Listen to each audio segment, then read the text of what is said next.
I had a wife that was a dancer called Prue, who's in the film, and she wanted to be an actress. And one of the parts that came up was a screaming teenager in The Hard Day's Night.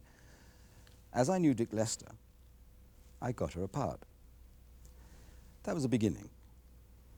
Then there was a scene in the movie, which everybody knows about, which was a gambling scene. And not very many actors, one had enough money to gamble, or two knew how to handle a spatula, or understood about chemin de fer, or whatever. So I was asked to go along and look at this and see if I could do it. I said, yes, I can do it, but I'm not a member of Equity, I'm nothing. I'm a businessman. And so Dick said, don't worry, we'll get you a card, and off you go. And so I did the croupier in A Hard Day's Night. Alors, monsieur. Souffle. I bet you're a great swimmer. My turn. Bingo. Pas bingo, monsieur. Banco. Yeah, it was Park Lane in John Mills's club, and in the casino, which was called Le Cirque, and in the disco below, which was called the Garrison. And that's where I did all my stuff. I suppose I worked on it for about 10 days. Your winnings, my lord, £190. Well, let me change. Cloakroom charge? Oh, well, easy come, easy go. Well, I thought he was a lovely person. He insisted, he pretended he didn't know anything about gambling for a start, and he did.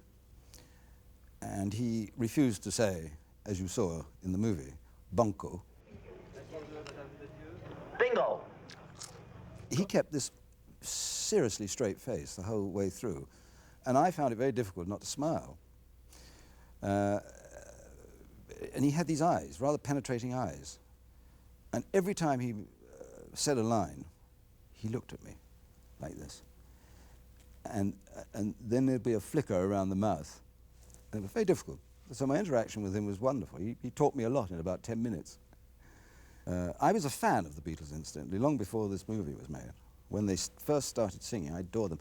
None of my chums knew about them. And when I said, these Beatles, they're terrific, this is before the film, they said, oh, come on, because we're all jazz fanatics. All my chums love jazz and classical music, but jazz is my big thing. And so they were completely bewildered by this, oh, it's just another pop group. Huh?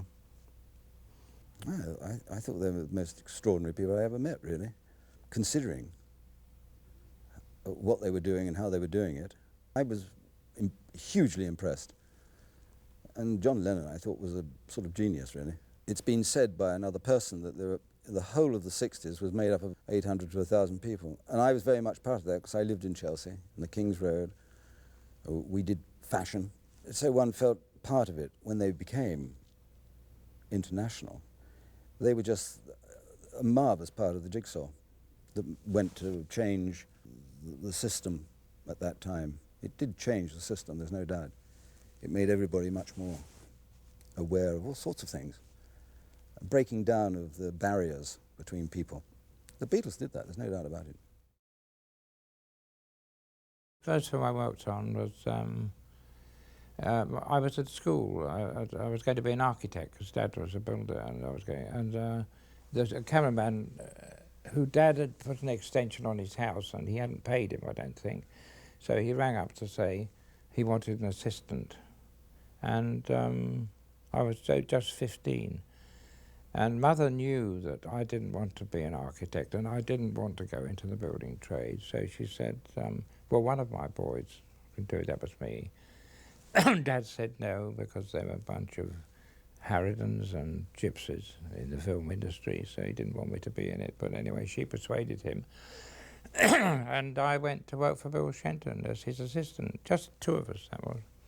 And we made 2 silent films, 1929. Our gang, American comedies, with the Ray boys. There were 15 of them. And I acted in that as well.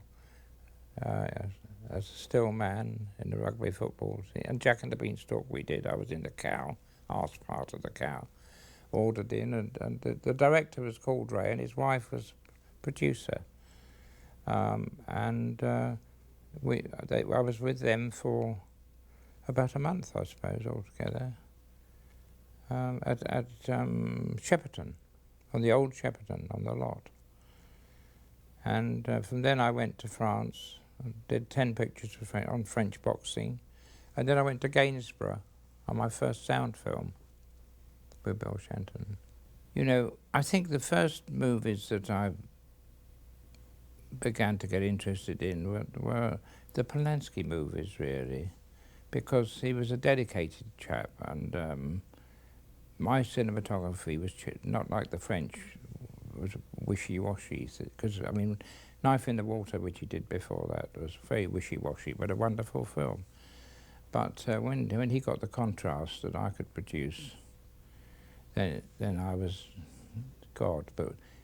And I must say that on Repulsion and Cul-de-sac, I loved going in the morning, and I hated going home at night, and I didn't like weekends off. I got so into this that I can say that one of my very exciting things, and after that I did Macbeth with him, and a film called A Day on the Beach, which he produced, and I would have gone on with Roman longer, but for the fact that I think it's wrong to stay too long with one director. And then the first film that came up was The Omen, with Richard Donner, who'd come off the Kojak series type films, and after that Star Wars, and after that it was one after another until 1978 really. But I think every film I'd made was interesting, and it's an experience to work with people like Alfred Hitchcock. He's a great man with great movies, and he puts you on trust to do this and doesn't go to Russia for 3 weeks.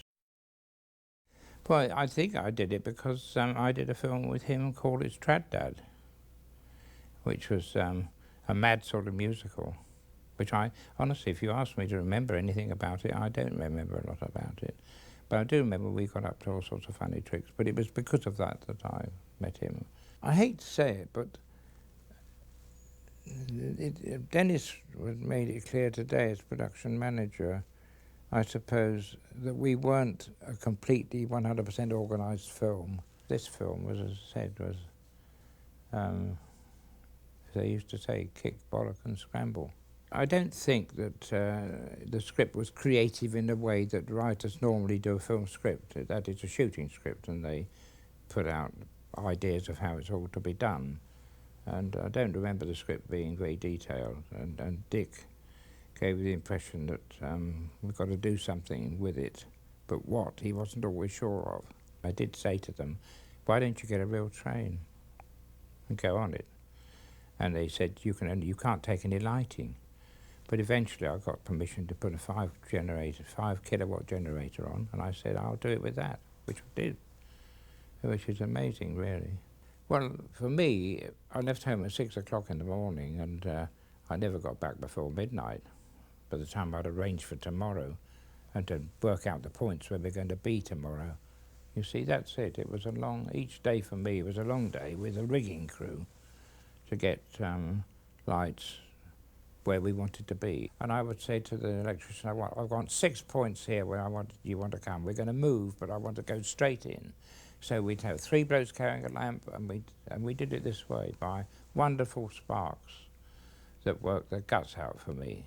And as I said, I wore carpet slippers because I had to go up to the top there and down the side.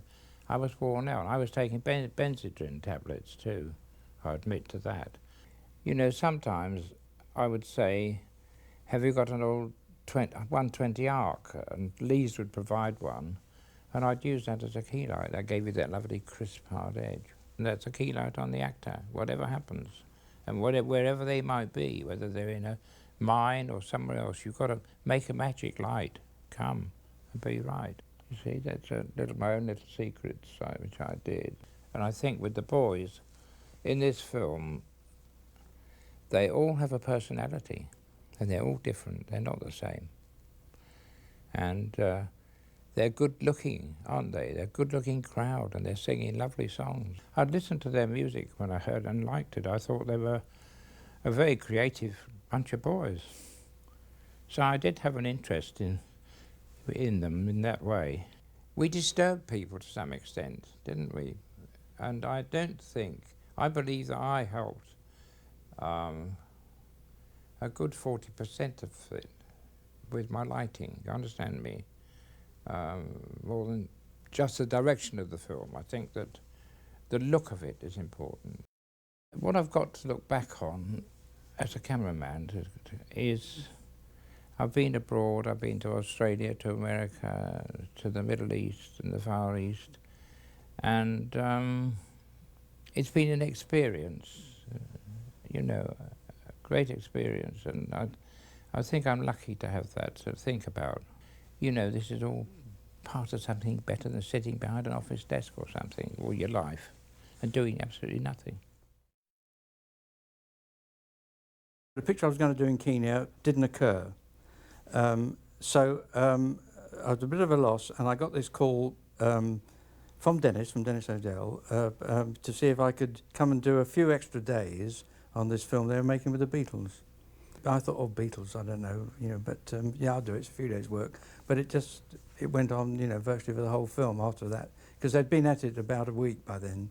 Hello, here he is, the middle-aged boy wonder. They found that the Beatles couldn't do the same thing twice, and they realised the only way to get closer at the same time as the long shot was to put a second camera in, you know, sort of tighter and sort of shoot it that way, which is what television have been doing for years. It's all your fault. What? Getting invites to gambling clubs and all that.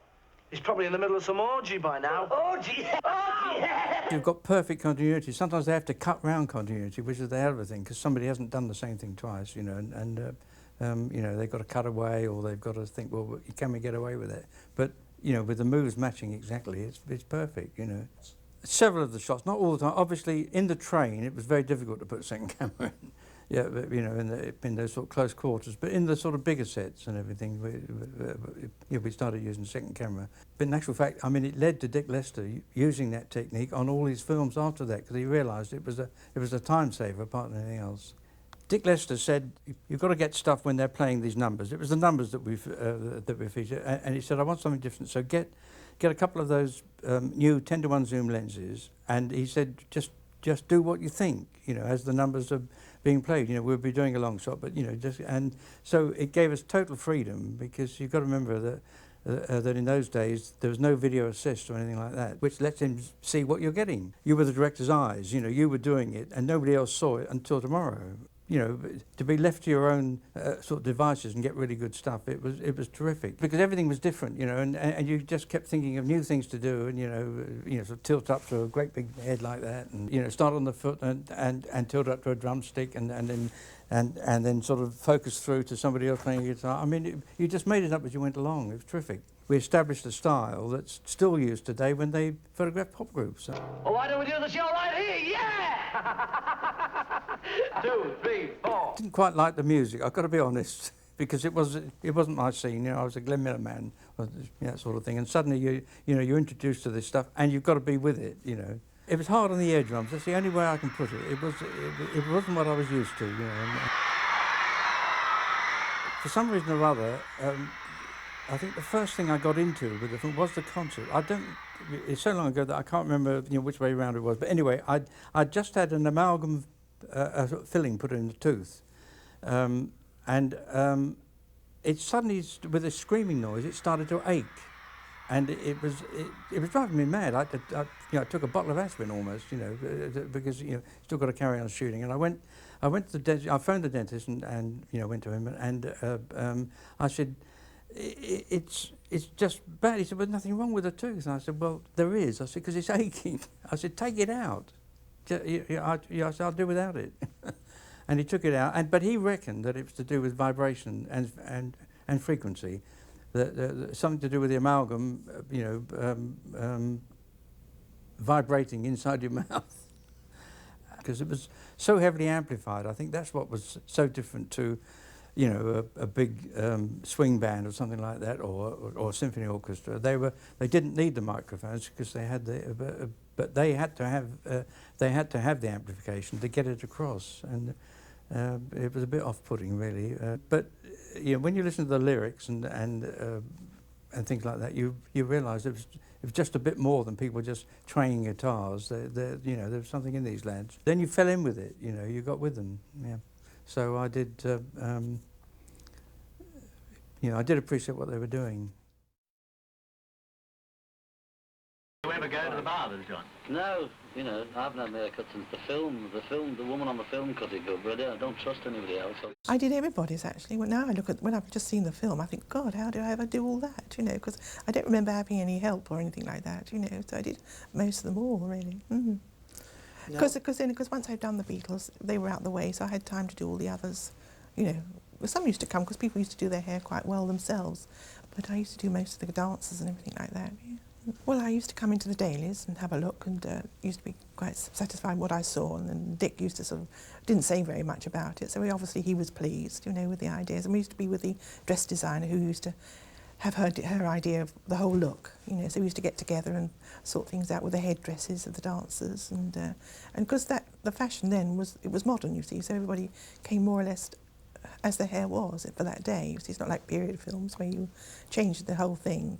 But it was more or less modern, so you just had a bit to do. Ringo, they didn't like everybody to be seen with it back. They always wanted to, you know, when he washed it, they always wanted like this, you know, put their hair down in front. They never wanted to see their hair back, because Ringo has a grey streak.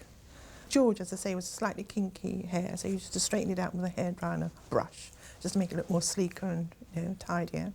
Ringo's was always usually a bit of a mess, you know, because he got very fine hair he had, so it was a bit more difficult. He had strange sort of hairline to the others, but the others were quite good. Well, I think after years in the business you get used to doing continuity, and you know just how much you try and remember how much you took off or how much you would take off. It becomes a thing, you know, with you really. We did have reference pictures later on, but not then. Well, if we were doing a certain sequence and it didn't match, I said, well, look here, we have to have it washed because it'll match the sequence we were doing. We might not have been doing the same sequence the next day, so it would match. So I used to say, well, you know, to match it, we'd have to wash your hair so it looks fresh, you know. But they had it done quite often, about every other day, really, to keep it that fresh looking. Well, I had lots of letters from girls all over the world, you know, asking for pieces of their hair, but of course I couldn't. I wish I had enough hair to send to them, really, but I couldn't because, you know, it wasn't enough to cut off every week. But lots of letters I had, yeah. Well, I had a cousin who was much, much younger than I was, and her favourite was George, and she wanted to meet him, so she all got dressed up and everything. I took her to the station, and she met George, and she actually screamed and fainted, shook hands with him and actually fainted.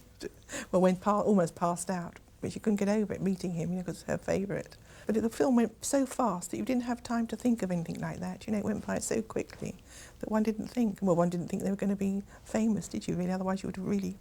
Although one should have realised then when we were asking for hair, I suppose, really, but we're so interested in doing the film that you sort of get sidetracked, you know. I was called by a friend of mine, John Merriman, who was the first assistant director. And he said, I want you to be my second. So when the buzz had already started. And Dennis, when he was under pressure, whisked me off to start gathering locations together. And that was the start of it all. I don't snore. You do, repeatedly. Do I snore, John? Yeah, you're a window rattler, son. I used to get there and pick them each up individually from their London address. They knew about their call in the morning, having received it the night before, so they knew what time I was coming. But I always used to have to knock on the door. Well, I never had a problem, except for one day with Ringo, and he just was, you know, socked in. So I had to go back up and dig him out. He was just a bit grumpy, you know. He needed the hair of the dog, you know, that's all. I don't know what he'd been doing the night before. I have no idea. Why should I? Hey, look at that! What's that? It's not all set down there. Oh, should we go down and have a go? Yeah, let's go. Trees and everything. There's a lot of fellas for one set. I think getting some of the locations for nothing, I thought that was really good. I was quite pleased with that because I knew that Dennis would be pleased, you know, being the tightwad that he is. Sorry, Den. And it was good to be able to do that sort of thing, you know, and it sort of gave you a little pat on the back as well, you know, although nobody else did it for you. You had to give it to yourself. But no, that was really good, you know, coming up with something like the whole of British Rail for practically for nothing, you know, except for the running costs of the train. I went to see the PR man for British Rail, first of all, and he was very excited. Oh, the Beatles. It was working, you see, by that time. People knew, and they loved the music, and they were... So he wanted the Beatles, yes. They wanted to let the British Rail official photographer take some pictures. I said, yeah, of course you can. Yeah, absolutely. And can you give me 2 signed photographs of the Beatles, personally signed? I said, yeah, I can arrange that. He said, that'll be the facility fee. All you've got to do is pay for the action of the train, you know, the fuelling and bunkering, whatever it was in those days. So, and that's the way most people reacted. The chance of a lifetime! Be the envy of your less fortunate sisters! Some of the crowd that were already there would have actually paid to be in the movie. Unquestionably, they would have given you everything they'd got. But we did have to obviously take a core from the FAA, the Film Artists Association, which was the Crowd Artists Union. So that's the way we did it, basically, because we, apart from specials like showgirls, people who had to be dressed in special costumes or fitted, obviously had to be specials through the union. But the basic crowd was filled in with all these wonderful screaming girls.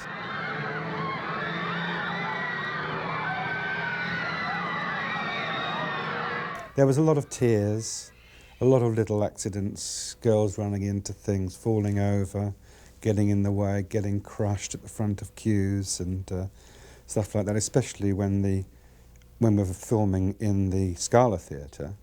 We were halfway through and we had a full audience, as you've seen from the movie, and suddenly there was a huge bang from up in the gods, and they had broken through the crash doors.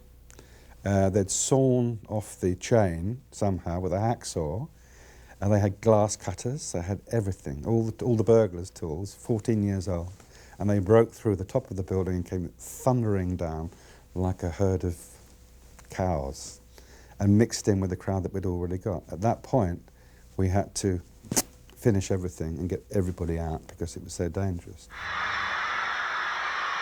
They were all Beatle crazy. Well, you saw them in tears. And often they had one particular one that they really wanted, which was either Paul or, you know, one of the 4. And then you could see them mouth the name of the particular Beatle. Now, John, now. Tears welling up in their eyes, everything. I've never seen anything like it in my life. It was to such a pitch that you could not communicate with each other, not ear to ear. As Gil Taylor said, he couldn't communicate with his gaffer. To tell him to swivel a light to the left or the right or whatever, or raise it up a bit, it was just impossible. And you could not control, once the playback had started, you could not control them. Before the music started, it was not bad. You could just keep it to a roar, but when the music started, that was it.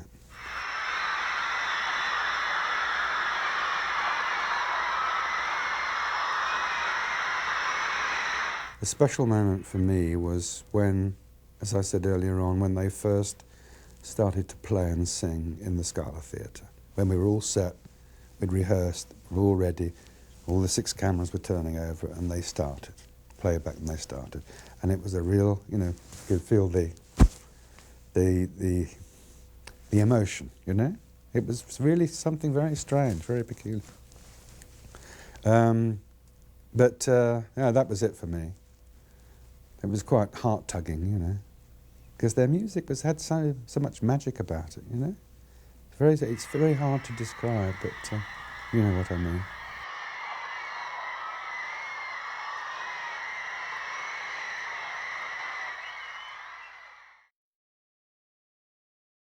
I knew Dick Lester some years before. In fact, when I first started in the business, Dick was just come over from Canada and he was directing commercials for the company that I was working for. And we developed a rapport together because we were both emphatic about French movies. So I was working on Dr. Strangelove with Stanley Kubrick, actually as a first assistant. And then I heard about Dick making the film. And so I thought, I'd very much like to work on that. I wonder how I can. So I rang Dick up and asked him, and he said, there is an editor on it, and he does have a first assistant with him. So I said, I don't care, Dick. I said, I'll drop my salary. I'll come as a second assistant. I said, can you do anything for me? So he said, OK, I'll do my best and I'll try. So when Pam and I got together, and with John, we had this wonderful rapport together, and it was one family, because in editing you're working very closely together in one room or two rooms. Well, without a doubt it is, but John had, I mean, he was a very good editor. He could see something in the theatre, watch the rushes, and already he had it cut in his mind. He could make something of almost nothing, you know. He could get something to work, although he'd have to go in a roundabout sort of way, but he was very, very clever doing that sort of thing.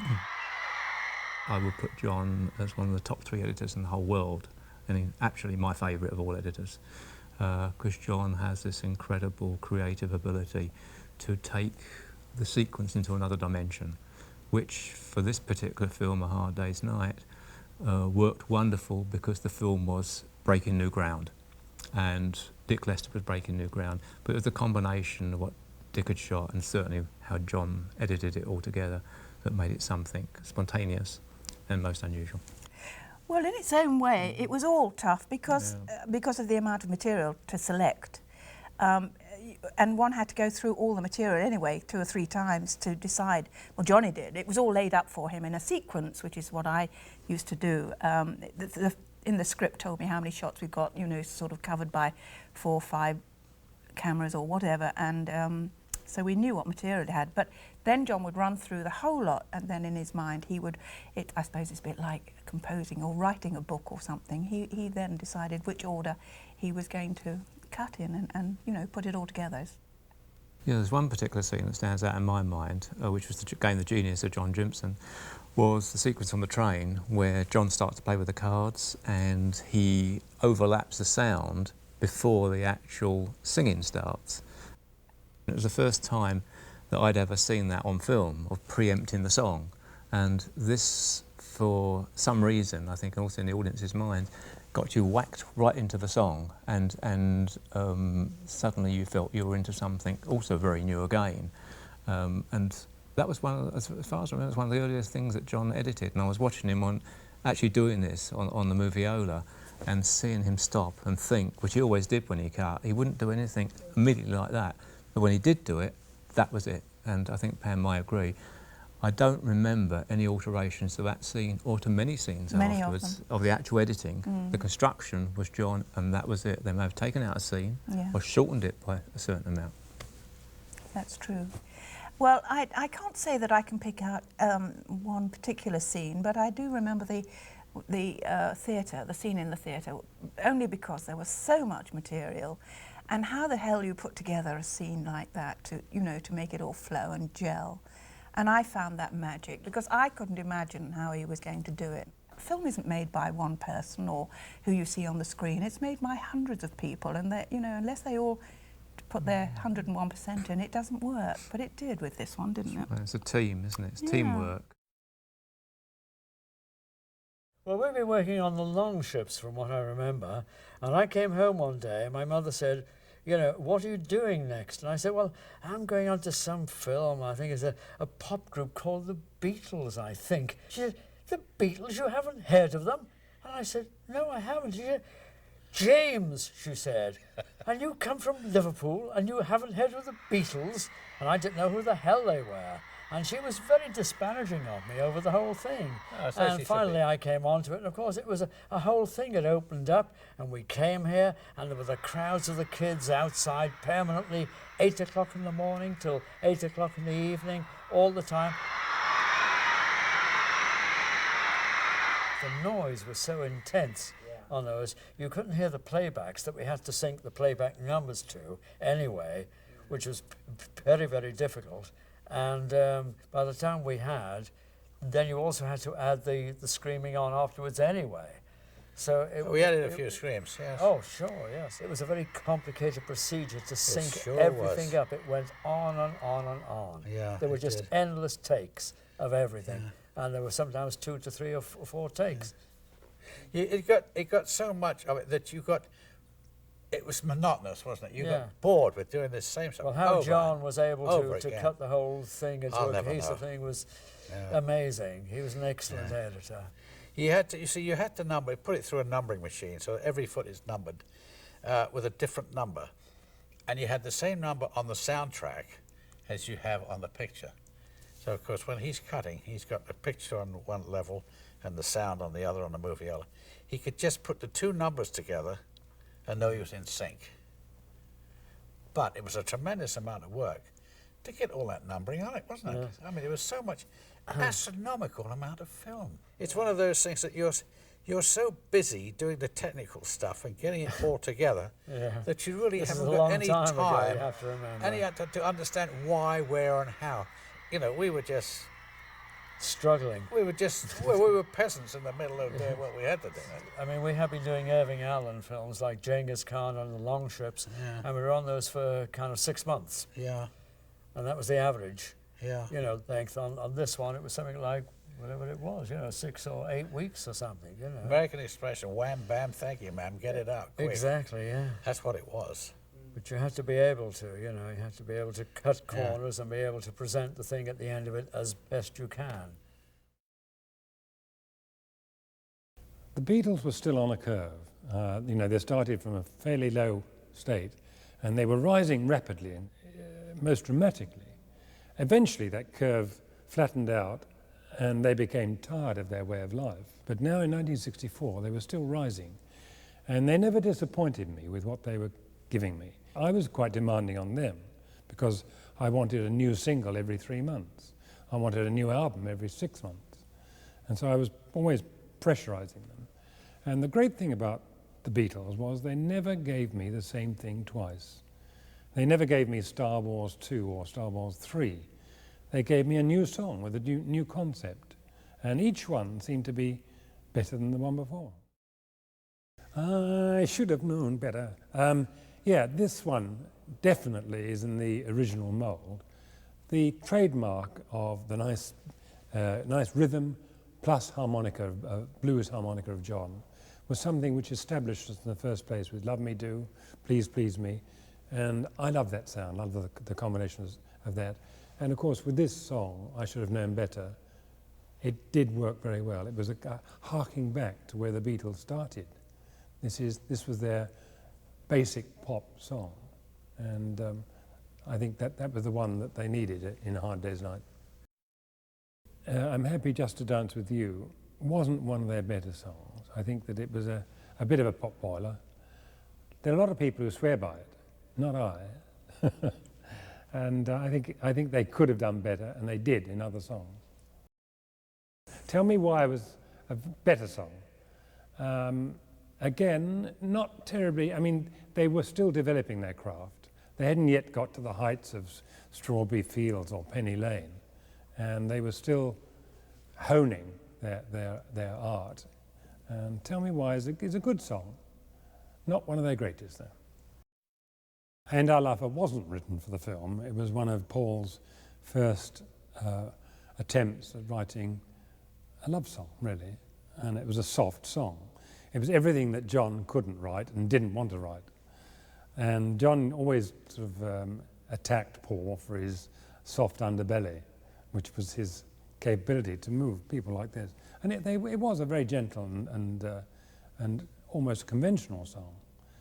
But in Paul's hands, it reminded me very much of one of the numbers that he did on his audition, which was Till There Was You, which he also recorded. It had that soft and gentle accompaniment. And of course, it was a very good foil for the film. We needed songs like that. We didn't want to have everything up-tempo, everything bashing our heads off. And it was a great one. It's still one of the best songs he's written. John had a different way of writing from Paul, of course. They were kind of the opposite sides of the same coin. But it didn't matter. They both wrote brilliant stuff independently. Sometimes they collaborated. And If I Fell was an example of John in his quieter moods and his reflective moods. But it goes along still with a nice rhythm. It isn't a dreary song by any means. It's got a nice pace to its own. Well, in the early days of recording the Beatles, my job was to parcel the thing up, make it tidy, and tell the boys how long it had to be and where we would put the song, how many times we would do it, where we would have a solo, how the beginning should start, and how to make a finish. So I would think about all this, and in the case of Can't Buy Me Love, I didn't like the idea of going straight in as Paul did. Of I said, you know, you've got a good hook here. Can't buy me love. Everybody tells me so. I said, let's use that and make that as an introduction. So Paul said, well, how do you do that? I said, well, okay, let's think about it. And I put together, can't buy me love. I said, let's repeat that. Love, love, love. And that makes a beginning. That gives us a nice, people want now to hear more. So that's exactly what we did. And the other thing about Can't Buy Me Love is that not many people realise it. It is a 12-bar blues. The actual construction of it is a 12-bar blues. And they're the easiest ones to get over to people. They seem to be received so well. And it's a song that can be done by almost anybody, again. It's a great song. I did it later on with a great singer, Ella Fitzgerald, my dear Whopper, as John said. And she did a terrific version in Abbey Road Studios again, with a score by Johnny Spence, who used to do all my work with Matt Monro. And that's one of my favourite recordings. A shuffle rhythm on All My Loving, and uncharacteristic, really. I mean, it was almost, again, I think this is almost old-fashioned in a way, but with the Beatles doing it, it wasn't. It was, I think, very typical of their early work. And Dick Lester loved it. He thought it should be, very much would be a part of the film. So it went in. I remember talking to some mums and dads who didn't like Beatles. You know, they didn't like the rough mop tops and the raucousness and all that kind of thing. Looking at it today, it's amazing, isn't it? But they thought they were rather wild. And they couldn't hear the music for the noise. So if they got a song like All My Loving or something, they wouldn't even start to listen to it. We had to convert them. We had to make them aware that this music was great. And one of the ways of doing that in the film was to underscore with the tunes as well as the songs. Well, I think the whole thing about Ringo was that we always like to have a Ringo track on an album to include him in the family, so to speak. But we all recognise that Ringo didn't have the greatest voice in the world, or they had a great personality, and his range wasn't exactly great. So he had to have really a song which didn't have more than about 5 or 6 notes in it. You know, I'm being very practical here. I Want to Be Your Man was ideal for that. It was a repetitive little lick, you know. Da da da da da da da da da da da da. It was a kind of almost a child's chant, and suited Ringo down to the ground, and he did it very well. George in the early days was very ambitious to be like John and Paul, but of course John and Paul kicked each other off. They had a rivalry which George didn't share, and only too obviously they were better songwriters than George. So Paul or George had to struggle. He didn't work as fast as they did either. He used to, when he wrote a song, he would take a while and he would sort of work at it and hone it to get it right. Don't Bother Me was the first of his kind. I'm afraid I didn't encourage George too much, and I always regret this. I'm sorry, George. I'm sorry, George. I should have encouraged you more. But as he later on, of course, he developed into a great songwriter. And Something is one of the best love songs ever written. She Loves You. She Loves You was their third hit, their fourth record, their third big hit, third number one. And again, they hadn't disappointed me. It was completely different from what went before, which was from Me to You. And I do remember when they first played it to me, I loved it. But when they ended the phrase on a sixth, as they do in the harmonies, it was a bit like Glenn Miller. And I said, I wonder if they're doing the right thing here. Isn't this a bit unhip, laddies? They looked at me as I was mad. And Paul said, it's great. It's great. I said, I've heard it so many times before. He said, we haven't, and nobody else our age has either. So they stuck with it. And even today, I was with Paul last weekend, and he said, it's got a 6 in it, like She Loves You, remember? He still remembers that criticism.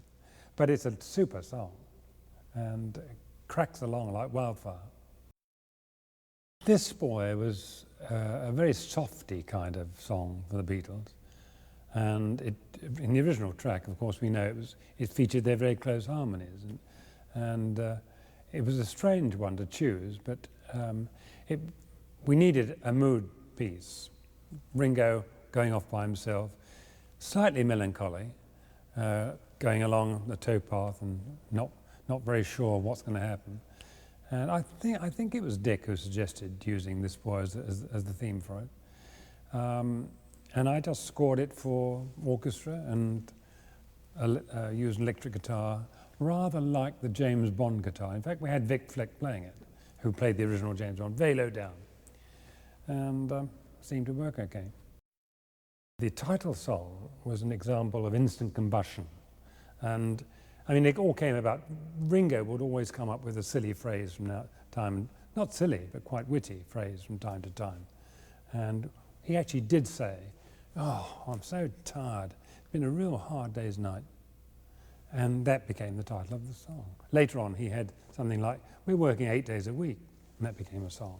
You know, he always has these, "Tomorrow Never Knows." These are example of Ringo's titles. And when everybody said, "Yeah, it'd be great, let's write a song about it," John and Paul swung onto overdrive, and they did it within one day. I think it was largely John, and with Paul adding a little touch here. And when he brought it into the studio, literally hot off the press, I said, well, if this is going to be the opening music of the film, we've got to start with something fairly sensational. It's got to attract everybody's attention. So John said, "What do you reckon then?" I said, "How about one single chord that's going to knock people's socks off?" And so he got out of his guitar and he started playing around. He went, "No, that's not it, that's not it." And it was a bit like Shinolta Durante, you know, the guy who found the lost chord. Suddenly he did this twang. I said, "That's it, great, we'll stick that on the front."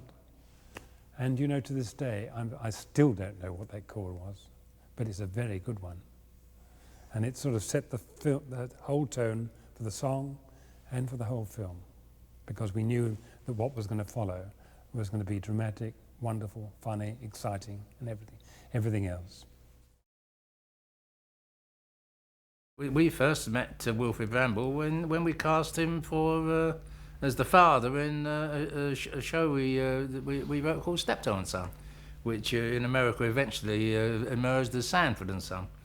And we'd written this script about a scrap metal merchant, rag and bone men, and one was a father, an old man, and his son. And we remember we were looking for an old man, and we'd seen this actor playing old men in 2 television plays. But this old man was wonderful in it. You know, it turned out he was only 50, but he was playing 75. You know, and we thought he'd be great for the old man. Found out his name, Wilfrid Bramble. So we got in touch with the BBC and to put in an availability check, and he was available, and so he agreed to do it. All right, what do you want me to do? Go and get another kettle of hot water. It's getting cocky in here. Well, go on, it's on the gas. All right, but hurry up. Oh, what a way to live. I believe the Abbey Theatre in Dublin was his training ground, and he'd been in films for all his acting life. So I mean, he was a very traditional actor. I mean, he never ad-libbed. He used to play the script word for word. And when you got the performance he decided to give in the read-through, that was the performance you get 5 or 6 days later. That's going to cost a bit, is it? Putting a bath in, pipes and drains and all that lot. Where are we going to put it? We ain't got a bathroom. You hadn't thought of that, had you? You hadn't thought of that. That's the trouble with you. You get these big ideas. Look, Dan, I have thought about it. I've thought about it for a long time. I know exactly how much it's going to cost. I know exactly where it's going. I've got it all in my mind's eye. Well, where then? Go on, where? On Steptoe and Son, he was a really dirty, filthy down and out, black teeth and unshaven and filthy. And as soon as at the end of the recording, the director said, "Right, thank you very much, that's it, ladies and gentlemen." Off he'd go to his dressing room, and about half an hour later he would emerge transformed. I mean, he used to wear the most immaculately pressed trousers. He didn't quite wear spats, but, you know, polished shoes, beautiful shirts, coloured Homburg hat, immaculately dressed. Aunt cane, and he'd stride out of the studio, and all the autograph hunters would be waiting around for Steptoe and Son to come out, and he'd walk straight past them, totally unrecognised. We knew we wanted an Irishman, and strangely enough, Wilfrid Ramble was Irish, never used an Irish accent when he worked. We went first for a man called Dermot Kelly, who was a very good Irish character actor, but he was making another film, so we plumped for Wilfrid, who had a huge success as a rag and bone man, or as a junk man. He thinks I'm going to spend me life under the stairs. There's another thing coming. He looks like a cleaned up old man Steptoe, and you see the film, you know, obviously there's certain expressions there that you know, when it's close-ups, when he's looking disdainful at one, you know, a Ringo or whatever, you'd think, oh, it could be Harry, his son, that he's looking at, you know. Same expressions as in Steptoe and Son, you notice that. But the running gag, he's clean, he's very clean, isn't he? I mean, it's obvious to the Brits, but, you know, for the non-Brits or the people who never saw Steptoe, I mean, you know, Harry, cool, but would always go, "You dirty old man." You dirty old man! And it became a big catchphrase, and that is obviously why, yeah, he's very clean, very clean. He's very clean. Clean though, isn't he? Oh, he's very clean. What a clean old man. He looks quite clean to me. Well, I'm clean. Are you? And he just got on and acted his own way, and was pretty well ignored by the Beatles. They went round him from time to time, and the scenes got put together. But apart from that, he just went on and did his own way of working, and finished, went home, and left us to our devices. I think he was proud of his profession. I think he was proud of his standing in the profession. Wilfrid was, when he died, he was 74. So he must have been 53 when he played A Hard Day's Night. Hey, who's that little old man? Well, who is he? And he's got a very big part in this film, hasn't he? I mean, having viewed it again, I didn't realise quite how big it was, you know. I mean, he was in it almost as much as the Beatles themselves. So, I mean, it's a you know, that and Steptoe, I think, are probably a lovely memorial for an actor to have.